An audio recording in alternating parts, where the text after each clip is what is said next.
বাংলাদেশের স্বাধীনতা, সার্বভৌমত্ব এবং গণতন্ত্রের ঠিকানা হচ্ছে এই পার্লামেন্ট, শহীদ রাষ্ট্রপতি জিয়াউর রহমান এবং দেশনেত্রী বেগম খালেদা জিয়ার এই সমাধি।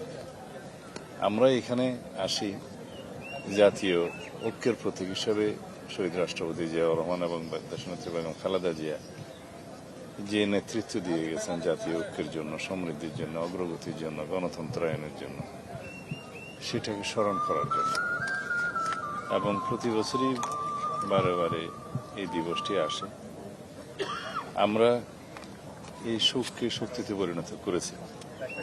আগামী দিনেও ইনশাআল্লাহ জনপ্রত্যাশা অনুযায়ী 2024-এর 5ই আগস্টের ছাত্রগণ অভ্যুত্থানের আকাঙ্ক্ষা অনুযায়ী, শহীদের প্রত্যাশা অনুযায়ী আমরা যাতে এই বাংলাদেশটা বিনির্মাণ করতে পারি, গণতন্ত্রের ভিত্তিকে আরো শক্তিশালী করতে পারি, সেই শক্তি আমরা এখান থেকে পাই।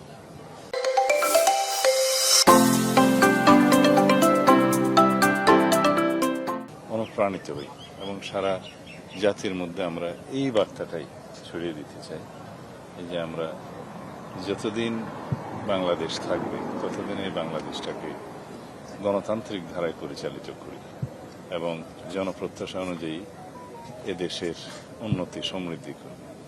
আর স্বাধীনতা সার্বভৌমত্বের অতন্ত্র প্রহরী হিসাবে শহীদ রাষ্ট্রপতি জিয়াউর রহমানই এই বাংলাদেশে প্রথম থেকে শেষ পর্যন্ত ভূমিকা রেখে গেছেন।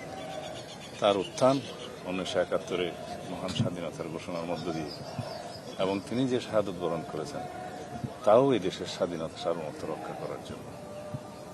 সুতরাং আমরা এই দিনে সবসময় শহীদ রাষ্ট্রপতি জিয়াউর রহমান এবং তার পাশে শায়িত গণতন্ত্রের মা, এদেশে গণতন্ত্রের জন্য সবচেয়ে বেশি লড়াই সংগ্রাম এবং ত্যাগ স্বীকারকারী নেত্রী দেশনেত্রী বেগম খালেদা জিয়ার পাশে এসে আমরা দোয়া করি বাংলাদেশের জন্য এবং আমরা অনুপ্রাণিত হই।